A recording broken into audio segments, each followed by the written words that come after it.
Good morning class. हम पढ़ रहे थे आपका पार्ट 15 जिसका शीर्षक था झलकारी बाई। तो इसमें हमने अभी तक कैसे पढ़ा कि झलकारी बाई युद्ध के जो पूरी तरह से निपुण हो चुकी थी, उसे युद्ध अच्छे से करना आ गया था। और जब जो झांसी के राजा हैं वो नहीं रहे थे, तब अंग्रेज़ों ने झांसी के किले पर हमला करने की सोच ली थी। तो झलकारी बाई उनसे लड़ रही थी और युद्ध चल रहा था, है ना। तो आगे चलिए पढ़ते हैं पाठ को। युद्ध पूरे जोश पर था, मगर कुछ ही दिनों में किले की रसद और गोला बारूद समाप्त होने लगा। अब किले का जो गोला बारूद था, युद्ध तो इतना हर रोज़ युद्ध हो रहा था और बाहर से अंग्रेज़ जो है उनके ऊपर गोला बरसा रहे थे। अब किले से बाहर तो जाया जा नहीं सकता था, इसीलिए जो किले में रसद सामान था लड़ाई करने का, वो सब ख़त्म होने लगा था, है ना। तो रसद माने जो खाने पीने का सामान था और जो गोला बारूद था जिसे अंग्रेजी सेना पर डाला जा रहा था और लड़ाई की जा रही थी, वो सब ख़त्म होने लगा। महारानी के मंत्रियों ने उन्हें किले से बाहर किसी सुरक्षित स्थान पर चले जाने की सलाह दी। तो महारानी के जो मंत्री थे, उन्होंने महारानी से कहा कि वो किसी सुरक्षित स्थान पर चली जाएं। पहले तो महारानी तैयार नहीं हुई, पहले तो वो जाना नहीं चाहती थी, किंतु स्वतंत्रता की ज्योति जलाए रखने के लिए ऐसा करना आवश्यकता था। स्वतंत्रता की जो लड़ाई थी वो बहुत लंबी थी, तो अगर वो लड़ाई लड़नी है तो उसके लिए जीवित रहना ज़रूरी था। तो उस लड़ाई लड़ने के लिए उनका जीवित रहना ज़रूरी था, तो वो तैयार हो गई कि वो किले से बाहर चली जाएंगी। महारानी अपने दत्तक पुत्र को, जो गोद लिया हुआ पुत्र था, उसको पीठ पर कसे हुए अंग्रेजी फौजों को चीरती हुई भांडेरी फाटक से किले से बाहर निकल गई। महारानी अपने पुत्र को पीठ पे बांधते हुए अपनी तलवार लेकर अंग्रेजों से लड़ते हुए बाहर निकल गई। सदा महारानी के साथ रहने वाली झलकारी आज भी उनके साथ थी। तो जो झलकारी थी हमेशा महारानी के साथ रहती थी, वो आज भी उनके साथ में थी। कुछ दूर निकल जाने पर झलकारी को जब यह विश्वास हो गया कि महारानी सुरक्षित स्थान पर पहुंच जाएंगी, तब वह वापस किले की ओर लौट पड़ी। जब उसे लगा कि हाँ, अब महारानी जो है वो सुरक्षित हैं, और वो किले की तरफ वापस निकल गई, तो महारानी जैसा वेश धारण कर सफ़ेद घोड़े पर सवार हो वह बिजली की से तेजी की अंग्रेजों की सेना पर टूट पड़ी। तो महारानी की तरह उसने कपड़े पहन लिए थे और महारानी की तरह सफ़ेद घोड़े पर वो सवार हुई और अंग्रेजों से जाकर वापस लड़ने लगी। अंग्रेज सैनिकों ने उसे महारानी समझकर चारों ओर से घेर लिया। अब अंग्रेज सैनिकों को लगा कि ये महारानी है और उन्होंने उसे चारों ओर से घेर लिया। वह बंदी बना ली गई। बंदी बना ली गई मतलब उन्हें घेर लिया गया था। वह बंदी बना ली गई। अंग्रेज सैनिकों ने अपनी जीत का फूलकर कूपा हो रहे थे। अंग्रेज जो सैनिक थे अपनी जीत पर, उन्हें लगा उन्होंने महारानी को बंदी बना लिया है और वो अपनी जीत पर फूलकर कूपा हो रहे थे। तो फूलकर कूपा होना एक मुहावरा है जिसका अर्थ होता है कि वो बहुत खुश हो रहे थे। झलकारी के चेहरे पर संतोष की मुस्कान थी। झलकारी के चेहरे पर मुस्कान थी कि कम से कम महारानी सुरक्षित है अभी भी। महारानी पूर्णतः सुरक्षित थी। पूर्णतः मतलब पूरी तरीके से सुरक्षित थी। झलकारी को जनरल के सामने प्रस्तुत किया गया। उसके सांवले रंग और रूप को देखकर जनरल को कुछ संदेह हुआ। जब उसे जनरल के सामने लेके जाया गया, तो जब जनरल ने उसे देखा तो उन्हें थोड़ा सा संदेह हुआ, मतलब शक हुआ कि ये कौन है। उसके रंग रूप को देखकर उसने दूल्हा जी को बुला लाने का आदेश दिया। उन्होंने कहा कि दूल्हा जी को बुलाया जाए।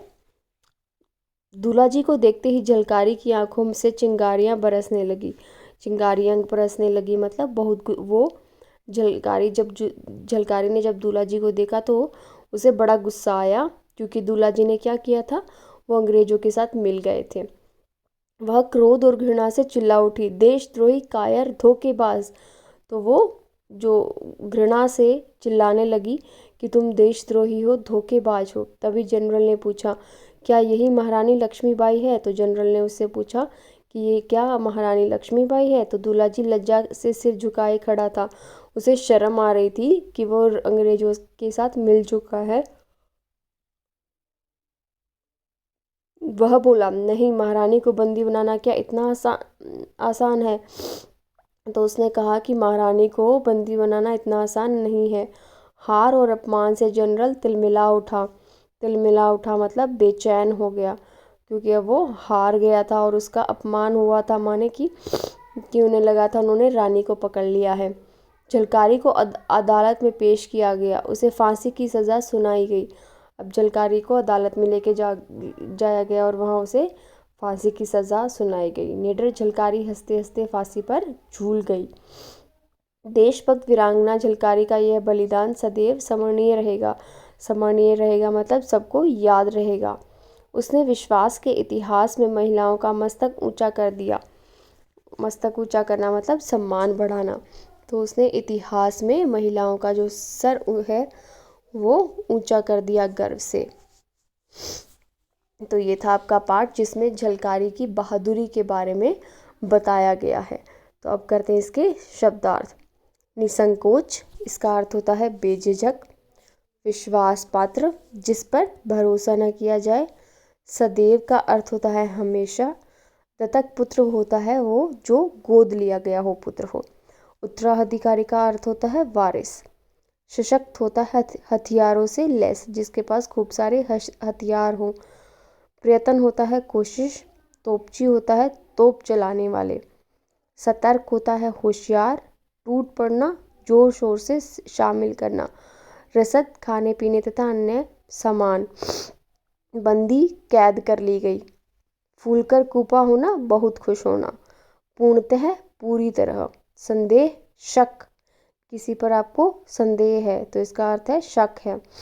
आंखों से चिंगारी बरसना, ये एक मुहावरा है जिसका अर्थ होता है बहुत गुस्सा होना। तिलमिला उठना, बेचैन हो जाना। स्मरणीय, याद। मस्तक ऊंचा करना मतलब कि सम्मान बढ़ जाना। तो ये था पाठ। अब चलिए करते हैं अभ्यास। पहला प्रश्न है, महारानी ने झलकारी को उन्नाव दरवाजे पर क्यों नियुक्त किया होगा? क्योंकि वह महारानी की विश्वास पात्र थी। एक तो कि महारानी को उसके ऊपर विश्वास था और दूसरा वो युद्ध कला में दक्ष थी, तो वो वहाँ पर अंग्रेजों का डटकर सामना कर सकती थी। प्रश्न 2, हार और अपमान से जनरल तिलमिला उठा। कौन सी हार और अपमान से जनरल तिलमिला उठा? जब जनरल को पता चला कि जिसे उसने बंदी बना रखा है था वह झलकारी है, न कि झांसी की रानी, तब हार और अपमान से जनरल जो है वो तिलमिला उठा, उसे बड़ा गुस्सा आया। तो झलकारी का जो अंत है वो किस प्रकार हुआ? उसे फांसी की सजा सुनाई गई थी। प्रश्न 4 है, हम आज भी झलकारी को क्यों याद करते हैं? झलकारी को उनके बलिदान के लिए आज भी याद किया जाता है। जो बलिदान उन्होंने दिया था उसके लिए उन्हें आज भी याद किया जाता है। सही उत्तर के सामने सही का निशान लगाओ। घर का भेदी लंका ढाए, यह कहावत इस कहानी के किस पात्र के लिए ठीक है? वो होगी दूल्हाजी ठाकुर के लिए, क्योंकि वो महल में रहते हुए भी अंग्रेजों के साथ मिलकर महल के खिलाफ साजिश की थी, इसीलिए ये बात उनके लिए बिल्कुल ठीक बैठती है। यह कहानी किसके बारे में है? सही उत्तर के सामने सही का निशान लगाओ। महारानी लक्ष्मीबाई के, अंग्रेजों के, झलकारी की बहादुरी के या फिर झलकारी के? तो इसमें झलकारी की बहादुरी को, जैसे कैसे वो अंग्रेजों से डटी रही, उनका सामना किया, वह महारानी को बचाया। अब करते हैं भाषा से अभ्यास। तो पहला प्रश्न है जो वो आपने खुद ट्राई करना है। प्रश्न 2 है, पढ़ो और समझो। विश्वास के पात्र जो होता है उसे हम क्या कहते हैं? विश्वास पात्र। युद्ध की कला, उसे हम कहते हैं युद्ध कला। घोड़े की सवारी, घुड़सवारी। देश का द्रोह, देशद्रोही। देश का भक्त, देशभक्त कहलाता है। ठीक है। पढ़ो और समझो, पुरुष, महिला। तो पुल्लिंग और स्त्रीलिंग की तरह लिखाना है हमें। बाघ पुल्लिंग शब्द है, बाघिन स्त्रीलिंग। वीर को पुल्लिंग को कहा जाता है, वीरांगना स्त्रीलिंग को, सम्राट सम्राज्ञी, विद्वान विदुषी, उत्तराधिकारी उत्तराधिकारिणी। ठीक है। रेखांकित शब्दों का वचन बदलकर लिखो। तो यहाँ पर कुछ शब्दों को रेखांकित किया गया, आपने इसका वचन बदलना है। तो पहला है महारानी शत्रु पर टूट पड़ी। तो महारानी शत्रुओं पर टूट पड़ी, जो शत्रु शब्द है आपको उसको बहुवचन में लिखना है। तो शत्रुओं पर टूट पड़ी।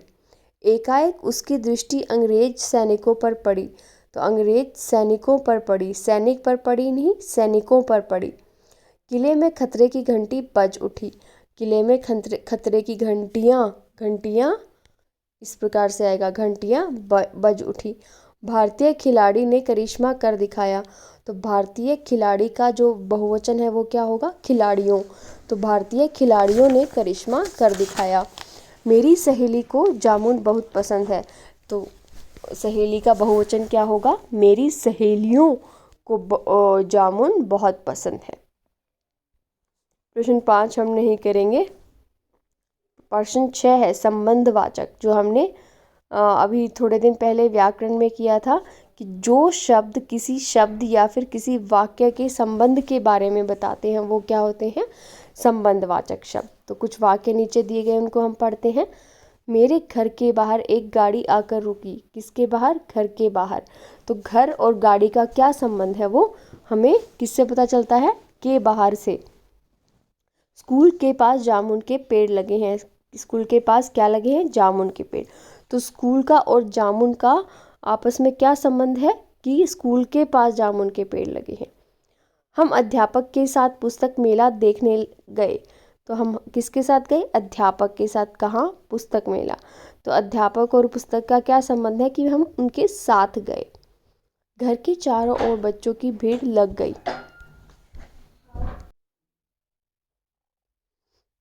हम अध्यापक के साथ पुस्तक मेला गए। तो अध्यापक और पुस्तक का आपस में क्या है कि हम उनके साथ गए। घर के चारों ओर बच्चों की भीड़ लग गई। क्या लग गई, बच्चों की भीड़ लग गई। तो घर और चारों ओर और बच्चों का जो आपस में संबंध है वो क्या है, ये है कि वो चारों ओर बच्चों की भीड़ लग गई। मैं दही के बिना भोजन नहीं करूँगा। दही के बिना हम भोजन, दही और भोजन का आपस में संबंध बताता है, के बिना नहीं करूँगा। ठीक है। आखिरी जो प्रश्न है वो है मुहावरों को उनके अर्थ से मिलाओ। तो टूट पड़ना का जो अर्थ है वो होता है आक्रमण करना। फूलकर कूपा होना, बहुत खुश होना। आंखों में चिंगारी बरसना, बहुत गुस्सा आना। तिलमिला उठना, बेचैन हो जाना। मस्तक ऊंचा करना, सम्मान बढ़ा देना। किसी के सामने आपका जो सम्मान है वो बढ़ जाता है। तो ये थी आपकी क्लास। Thank you.